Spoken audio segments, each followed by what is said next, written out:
Shalom, kita bertemu dalam program Tanya Jawab Alkitab di channel GPBC Jakarta. Program yang membahas pertanyaan yang muncul dalam komunitas orang Kristen dan dibahas dari sudut pandang sejarah penebusan. Selamat bergabung bagi saudara yang baru mengikuti program ini. Silakan subscribe, like, dan share video ini supaya dapat memberkati banyak orang. Jangan lupa klik tanda lonceng supaya saudara bisa diingatkan saat ada video terbaru yang ditayangkan. Bersama saya Pendeta Yun Duhi, Doktor Ministry. Shalom, Pendeta Yun. Shalom. Hari ini kita akan membahas pertanyaan yang telah masuk dari saudara Roy Hermawan. Terima kasih Bapak Pendeta Yun dan Pendeta Yudi atas penjelasannya mengenai bahasa roh.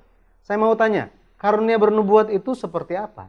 Apakah itu seperti menyampaikan pesan Tuhan untuk seseorang, memberitahukan peristiwa yang akan terjadi, atau bagaimana?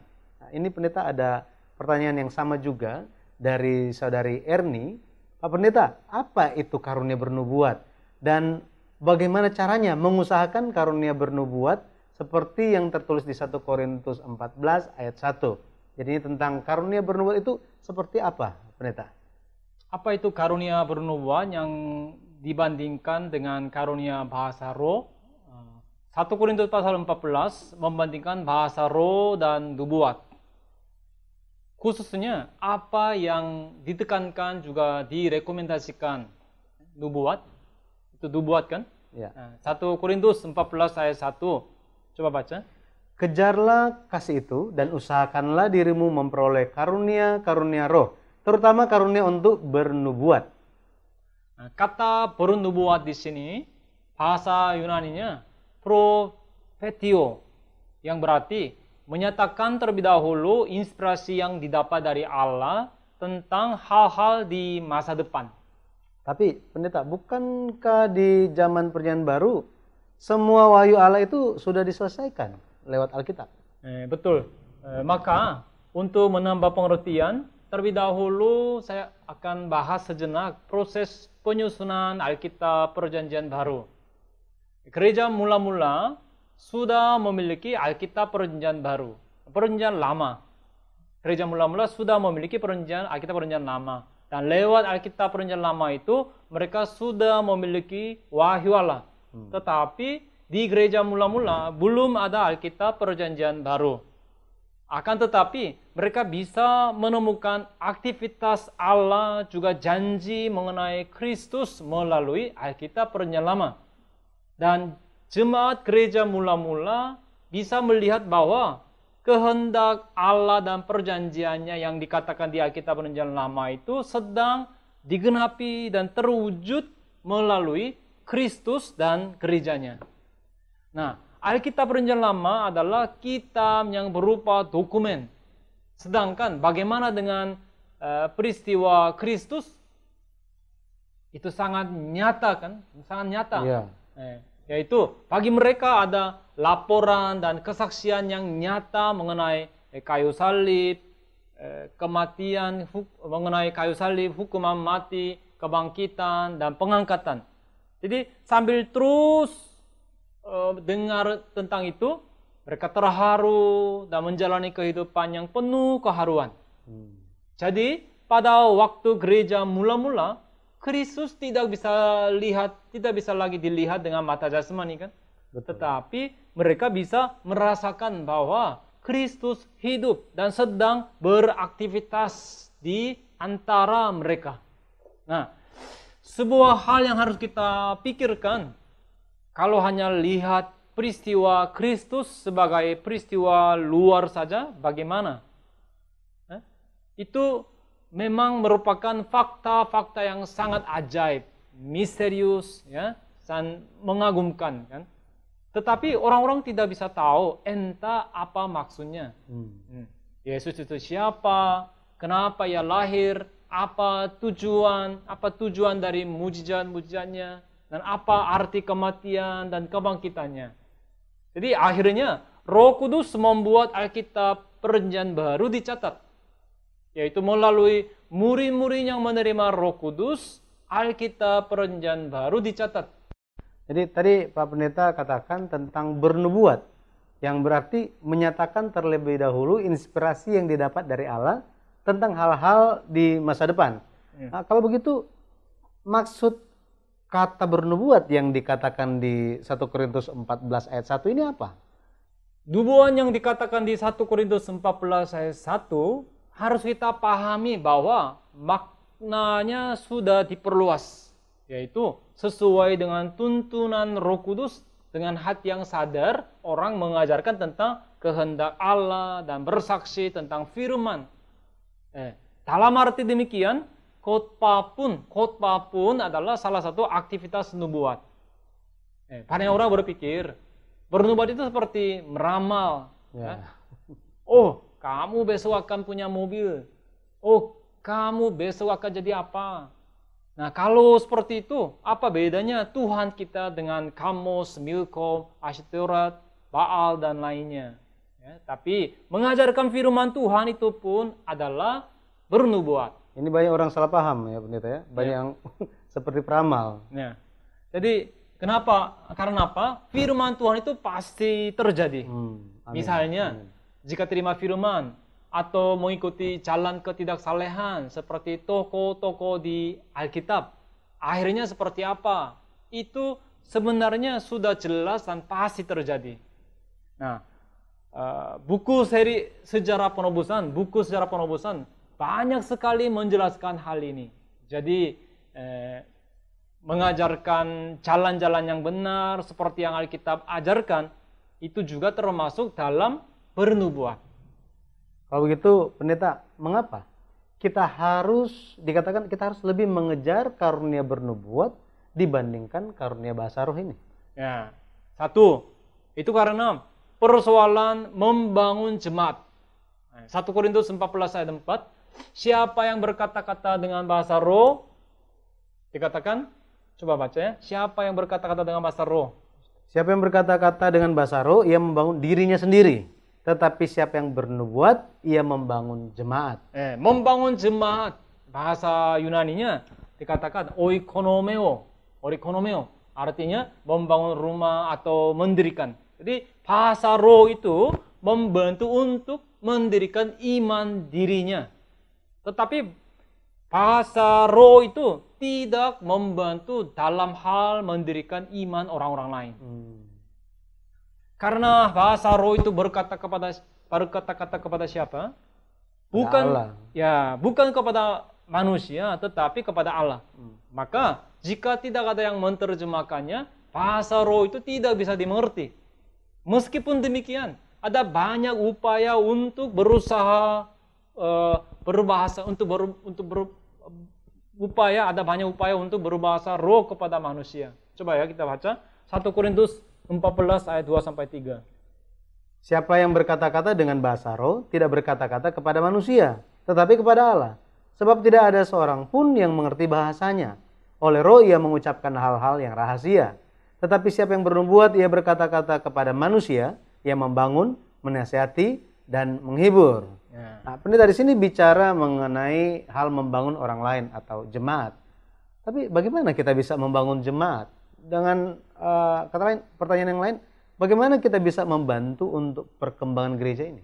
Berkaitan dengan tema ini, ketika berbahasa roh harusnya hanya di antara 2 atau 3 orang, maksimal 3 orang, dan itu pun haruslah saling bergantian. Ya, sesuai urutan, dan harus ada yang menerjemahkannya. Kemudian kedua, nubuat juga haruslah dilakukan sesuai dengan urutan. Oh, jadi sama ya? Harus ada urutannya. Betul. Ayat 29 coba ya. Baiklah 2 atau 3 orang di antaranya berkata-kata dan yang lain menanggapi apa yang mereka katakan. Jadi orang yang sadar firman dan menyampaikan firman pun 2 orang atau 3 orang saja, dan orang yang lainnya membedakan dengan baik apa yang dikatakan lalu dengar baik-baik. Nah, saat itu jika dari antara orang yang mendengarkan ada yang terima wahyu Allah juga, maka orang yang sedang menyampaikan wahyunya disuruh untuk apa? Untuk diam dulu dan mendengarkan dari orang yang baru terima wahyu itu. Coba lihat ayat 30. Tetapi jika seorang lain yang duduk di situ mendapat penyataan, Maka yang pertama itu harus berdiam diri. Nah, kemudian kita jangan hanya berpaut pada nubuat masa lalu saja. Kita harus menerima nubuat yang selalu baru diberikan. Di ayat 31. Sebab kamu semua boleh bernubuat seorang demi seorang, sehingga kamu semua dapat belajar dan beroleh kekuatan. Maksudnya, orang-orang yang menerima firman disuruh untuk menyampaikan firman-Nya sesuai dengan urutan. Dengan demikian, semua orang bisa belajar dan tersemangati. Dan orang-orang yang menyampaikan firman haruslah masing-masing memperhatikan dengan hati-hati dan harus menjadi harmonis. Ayat 32. Karunia nabi takluk kepada nabi-nabi. Kemudian ayat 33 juga. Sebab Allah tidak menghendaki kekacauan tetapi damai sejahtera. Ya, maksudnya tidak boleh oleh karena beberapa wahyu orang-orang malah menjadi lebih kacau. Tapi haruslah saling harmonis. Kedisiplinan dan keteraturannya haruslah dijaga. Jadi semua karunia setelah dipakai ujung-ujungnya pada gereja harus ada keteraturan dan lebih damai. Jadi semua karunia haruslah dipakai hanya untuk kemuliaan Allah serta untuk membangun orang lain. Amin. Semoga saudara-saudara lebih mengejar karunia nubuat dibandingkan bahasa roh untuk membangun jemaat. Amin. Pendeta, adakah alasan lain kenapa harus mengejar karunia bernubuat dibandingkan karunia bahasa roh ini? Ya, maka jadi alasan kedua adalah karena itu adalah persoalan mengerti atau tidak. Persoalan mengerti atau tidak. Bahasa roh itu tidak bisa dimengerti. Sedang bicara apa? 1 Korintus 14 ayat 9. Coba lihat. Demikianlah juga kamu yang berkata-kata dengan bahasa roh. Jika kamu tidak mempergunakan kata-kata yang jelas, bagaimanakah orang dapat mengerti apa yang kamu katakan? Kata-katamu sia-sia saja. Kata-katamu sia-sia saja kamu ucapkan di udara. Ketika berdoa dengan bahasa roh, berdoanya akan dalam roh. Tetapi itu bukannya berdoa dengan hati yang bisa membuat orang lain mengerti. Yaitu bukannya berpikir dalam hati lalu keluar dengan perkataan-perkataan yang dapat dimengerti. Hasilnya orang tidak bisa tahu ini sedang berdoa dengan siapa, dengan siapa. Jadi orang tidak bisa menjawab dengan amin. Ini dicatat di 1 Korintus 14 sampai 17. Jadi jika tidak demikian, kehendak Tuhan, kehendak tidak bisa tersampaikan dan akhirnya menjadi barbar. Coba kita baca ayat 1 Korintus 14 ayat 10 sampai 11. Ada banyak, entah berapa banyak macam bahasa di dunia. Sekalipun demikian tidak ada satupun di antaranya yang mempunyai bunyi yang tidak berarti. Ayat 11. Tetapi jika aku tidak mengetahui arti bahasa itu, aku menjadi orang asing bagi dia yang mempergunakannya dan dia orang asing bagiku. Tetapi nubuat itu bisa dimengerti. Lawannya sedang bicara apa. Orang bisa mengerti firman dan sadar. Jadi betapa berharganya berharga dan diberkatinya itu. Amin. Melalui orang-orang yang sedang menerima karunia nubuat, kita pun bisa menerima karunia nubuat. Rasul Paulus berbahasa roh dengan baik. Di ayat 18 dikatakan demikian. Tapi ia berkata bahwa untuk membangun jemaat, mintalah kelimpahan nubuat. Di ayat 12. Coba lihatnya ayat 19. Ayat yang ke-19. Tapi dalam pertemuan jemaat, aku lebih suka mengucapkan 5 kata yang dapat dimengerti untuk mengajar orang lain juga daripada beribu-ribu kata dengan bahasa roh. Selanjutnya ayat 20. Ayat 20. Saudara-saudara, janganlah sama seperti anak-anak dalam pemikiranmu. Jadilah anak-anak dalam kejahatan, tetapi orang dewasa dalam pemikiranmu. Dikatakan jadilah anak-anak dalam kejahatan dan jadilah orang dewasa dalam pemikiran. Nah, di sini kata pemikiran bahasa Yunaninya presin, yang berarti kemampuan untuk membedakan mana yang benar dan tidak benar. Ya, kita Perjanjian Baru katanya hanya dipakai di sini satu kali di sini. Pendeta, karena sudah disebutkan mengenai dewasa dalam pemikiran ini, mungkin pendeta bisa jabarkan lagi. Seperti apa orang yang dikatakan dewasa dalam pemikiran atau dalam hikmat itu? Ya. Pertama, orang yang dewasa dalam pemikiran adalah orang yang mendengar firman Allah dengan baik. Ini bukan artinya IQ-nya tinggi di dunia. Meskipun pintar, otaknya encer, ya, dan bisa membedakan mana yang benar dan yang tidak benar, tidak baik pun, jika tidak bisa membedakan firman dengan baik, maka ia bukanlah orang yang dewasa dalam pemikiran. Sebaliknya, meskipun hikmat dunia agak kurang, orang yang mendengar firman Allah dengan baik adalah orang yang dewasa dalam pemikiran. Orang-orang cenderung lebih percaya fenomena yang misterius dan ajaib yang kelihatan oleh mata dibandingkan firman Allah. Bahasa roh itu bukan perkataan dunia, tetapi perkataan roh yang ajaib. Maka jemaat-jemaat gereja Korintus lebih berfokus pada apa dibandingkan pada menyendengkan telinga untuk mendengar firman. Mereka lebih fokus pada bahasa roh. Bahasa roh yang adalah fenomena yang kelihatan. Jadi lebih mementingkan bahasa roh itu. Nah, fenomena yang kelihatan bisa lebih mengherankan, juga lebih keren dan lebih wah. Tetapi orang yang dewasa dalam pemikiran lebih memprioritaskan untuk mendengar firman Allah dan memperhatikan firman.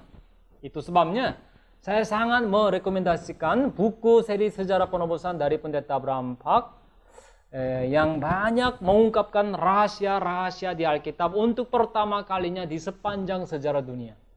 Seri Sejarah Penebusan membuat kita mengasihi Alkitab. Nah, menuntun kita untuk lebih memperhatikan firman. Kemudian kedua, orang yang dewasa dalam pemikiran adalah orang yang menahan diri dan berdiri terdepan dalam hal membuat orang-orang menjadi sadar. Bahasa roh itu bukannya ada bagi orang-orang yang percaya. Bahasa roh adalah tanda bagi orang-orang yang tidak percaya. Yang tidak percaya ya? Ya. Orang-orang bisa saja memiliki iman setelah melihat saudara-saudara yang berkata-kata yang aneh, yakni berbahasa roh. Tetapi sebaliknya, bisa saja orang-orang sambil melihat orang yang berbahasa roh berkata, wah, ini orang gila ya. Ini orang gila. Lalu mencaci maki gereja. Coba kita baca ayat 23. Jadi kalau seluruh jemaat berkumpul bersama-sama dan tiap-tiap orang berkata-kata dengan bahasa roh, lalu masuklah orang-orang luar atau orang-orang yang tidak beriman, tidakkah akan mereka katakan bahwa kamu gila? Sedangkan bagaimana dengan nubuat? Nubuat adalah tanda bagi orang-orang yang percaya. Bersamaan dengan itu juga memberi kesadaran bagi orang-orang yang tidak percaya. Melalui nubuat, orang-orang yang tidak percaya ataupun orang-orang yang tidak beriman atau orang baru setelah mendengar teguran dan pengajaran firman, mereka sadar dosa dan kejahatan yang tersembunyi di hati. Hasilnya, mereka bisa datang ke hadapan Tuhan Allah. Coba buka ayat 24-25. Tetapi kalau semua bernubuat, lalu masuk orang yang tidak beriman atau orang baru, ia akan diyakinkan oleh semua dan diselidiki oleh semua. Segala rahasia yang terkandung di dalam hatinya akan menjadi nyata, sehingga ia akan sujud menyembah Allah dan mengaku, sungguh Allah ada di tengah-tengah kamu. Amin. Amin. Terima kasih Pendeta Yun untuk penjelasannya pada hari ini. Karunia bernubuat perlu dikejar supaya semua orang, semua jemaat bisa dibangun imannya. Bernubuat pada hari ini berbicara mengenai firman yang dijelaskan supaya jemaat dituntun dalam jalan Tuhan. Terus nantikan tanya jawab Alkitab pada hari Selasa depan jam 7 malam. Kita akan membahas pertanyaan-pertanyaan menarik lainnya. Bila ada hal yang ingin saudara sampaikan sehubungan dengan pembahasan hari ini, atau mungkin ada pertanyaan lainnya, silakan tuliskan di bagian komentar. Sampai bertemu pada tanya jawab Alkitab GPBC Jakarta selanjutnya. Tuhan memberkati. Shalom. Shalom.